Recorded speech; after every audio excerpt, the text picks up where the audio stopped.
मेरा नाम सईद मुगल है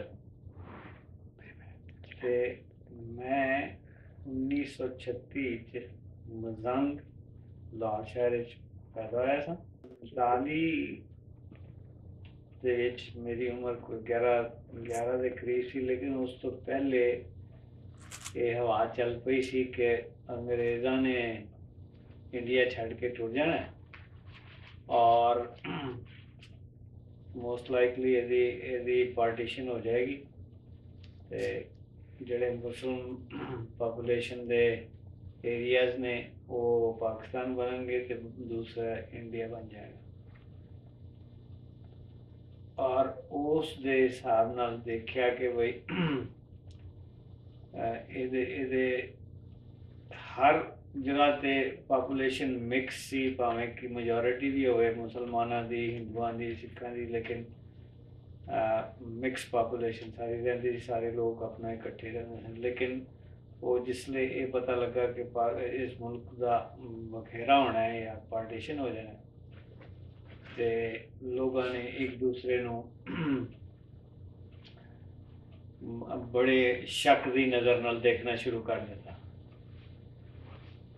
और उस दे बाद फिर ये तासर या ये फीलिंग्स लोगों के दिल पैदा हुई कि क्योंकि पार्टीशन होना है तो मेजोरिटी एरियाज एक दूसरे वाल जाएंगे तो वो पापूलेशन जी मूव करना है तो लोगों ने अपने आप को तैयार कर लिता कि भाई साढ़े ते अगर कोई हमला हो तो असीं किस तरह डिफेंड करना है।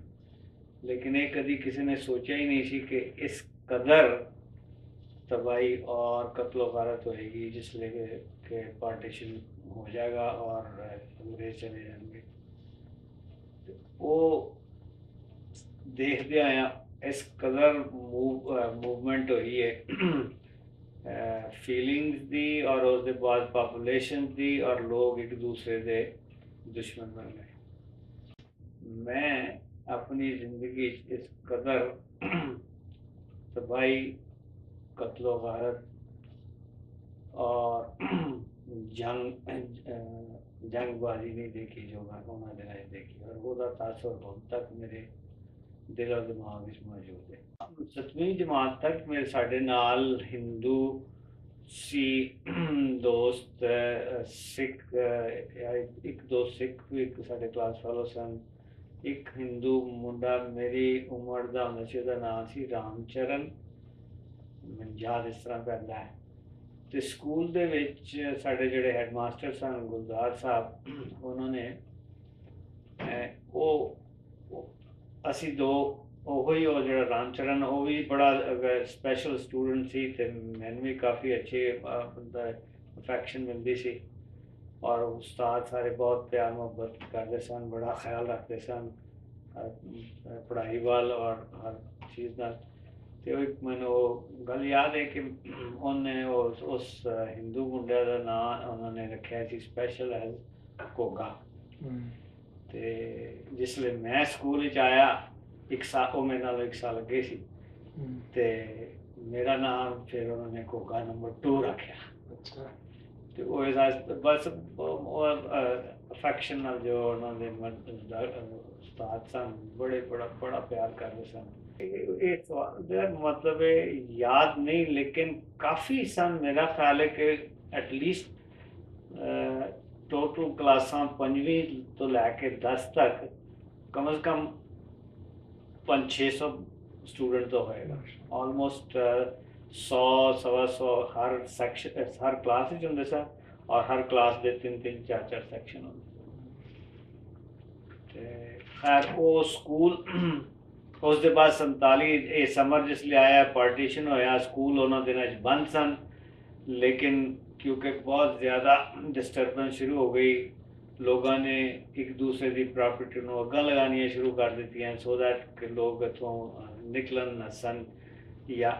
और उस वेले इस कदर दुख वाली गल है कि चंगे भले लोग जोड़े सारे एक दूसरे नाल रहिंदे सन, बड़ा इतफाक सी, एक दूसरे की रिस्पैक्ट सी, एक दूसरे का ख्याल करते सन, वो एक दूसरे के दुश्मन बन गए। जी हाँ, वो तो बिल्कुल जाहिर है उधर ईस्ट पंजाब उन्होंने तमाम मस्जिदां जला दित्तियां, लोगों ਨੂੰ मस्जिद ਦੇ ਵਿੱਚ ਜਾ ਕੇ ਮਾਰਿਆ। ਇੱਧਰ ਵੀ ਜਿਹੜੇ ਸਨ ਮੰਦਰ ਔਰ ਗੁਰਦੁਆਰੇ ਉਹਨਾਂ ਨੂੰ ਅੱਗ ਲਗਾਈ। ਮੈਨੂੰ ਇੱਕ ਕਿੱਸਾ ਬੜੀ ਅੱਛੀ ਤਰ੍ਹਾਂ ਯਾਦ ਹੈ, ਕਿਉਂਕਿ ਅਸੀਂ ਮਜ਼ਾਮੀ 'ਚ ਰਹਿੰਦੇ ਸਾਂ ਅਤੇ ਸਾਡੇ ਘਰ ਤੋਂ ਥੋੜ੍ਹੀ ਦੂਰ ਹੀ ਉਹ ਟੈਂਪਲ ਰੋਡ ਹੈ ਜਿੱਥੇ ਗੁਰਦੁਆਰਾ ਸੀ ਸਿੱਖਾਂ ਦਾ। ਅਤੇ ਉਹਦਾ ਦਾ ਖਿਆਲ ਸੀ ਕਿ ਭਈ ਇਹ ਜਿਹੜਾ ਹਰ ਇੱਕ ਦਾ ਖਿਆਲ ਸੀ ਕਿ ਹੋ ਸਕਦਾ ਹੈ ਜਿਹੜੇ ਜਿੰਨਾ ਡਿਸਟਰਬੈਂਸ ਹੋ ਰਹੀ ਹੈ ਇਹ ਖਤਮ ਹੋ ਜਾਏਗੀ ਅਤੇ then we will settle and stay here. ਅਤੇ 14 ਸਿੱਖ they were all men, they were defending their own gurdwara on the temple road. They were stayed, and then ਕੁਛ ਲੋਕ ਜਿਹੜੇ ਸਨ ਉੱਥੋਂ ਦੇ ਮੁਸਲਮਾਨ ਯੰਗ ਉਹ ਇਸ ਤਾਲ 'ਚ ਆ ਕੇ ਜੀ ਹਾਲੇ ਤੱਕ ਇੱਥੇ ਬੈਠੇ ਨੇ ਉਹਨੂੰ ਕੱਢੋ, ਉਹਨਾਂ ਨੇ ਜਾ ਕੇ ਤੇ ਉਹਦੇ 'ਤੇ ਹਮਲਾ ਕਰ ਦਿੱਤਾ ਔਰ ਉਹ 14 ਦੇ 14 ਸਿੱਖ ਜਿਹੜੇ ਸਨ ਉਹ ਮਾਰੇ ਗਏ ਔਰ ਉਹਨਾਂ ਨੇ ਅੱਗੋਂ ਮੁਕਾਬਲਾ ਕੀਤਾ ਅਤੇ ਉਹਦੇ 'ਚ ਇੱਕ ਦੋ ਮੁਸਲਮਾਨ ਯੰਗ ਲੋਕ ਜਿਹੜੇ ਸਨ ਉਹ ਇਸ ਤਾਲ 'ਚ ਆ ਕੇ ਉਹਨਾਂ ਨੇ ਅੰਦਰ ਛਾਲ ਮਾਰੀ ਅਤੇ ਉਹ ਉੱਥੇ ਮਾਰੇ ਗਏ। ਅਤੇ ਉਹਦੇ ਬਾਅਦ ਉਹਨਾਂ ਨੇ ਅੱਗ ਲਗਾ ਦਿੱਤੀ ਗੁਰਦੁਆਰੇ ਨੂੰ, ਕਾਫੀ ਜਲ ਗਿਆ। ਉਹਦਾ ਹੁਣ ਵੀ ਕਦੀ ਜਾਈਦਾ ਉੱਥੇ ਦੇਖੀਦਾ ਅਤੇ ਉਹਦੇ ਖੰਡਰ ਮੌਜੂਦ ਨੇ। ਮੇਰਾ ਖਿਆਲ ਉਹਨਾਂ ਨੂੰ ਹੁਣ ਰਿਸਟੋਰ ਕਰਨ ਦੀ ਕੋਸ਼ਿਸ਼ ਕੀਤੀ ਹੈ, ਕਿਉਂਕਿ ਹੁਣ ਸਿੱਖ ਆਉਂਦੇ ਨੇ ਉੱਧਰ ਵਿਜ਼ਿਟ ਕਰਨ ਵਾਸਤੇ ਆਪਣੇ ਜਿਹੜੇ ਰਿਲੀਜੀਅਸ ਪਲੇਸਿਸ ਨੂੰ ਦੇਖਣ ਵਾਸਤੇ। ਅਤੇ ਉਹਦੀ ਵਜ੍ਹਾ ਨਾਲ ਪਾਕਿਸਤਾਨ ਗੌਰਮੈਂਟ ਨੇ ਕਾਫੀ ਉਹਦੇ 'ਤੇ ਕੰਮ ਕੀਤਾ ਔਰ ਦੇ ਟਰਾਈ ਟੂ ਰਿਸਟੋਰ ਦੈਟ।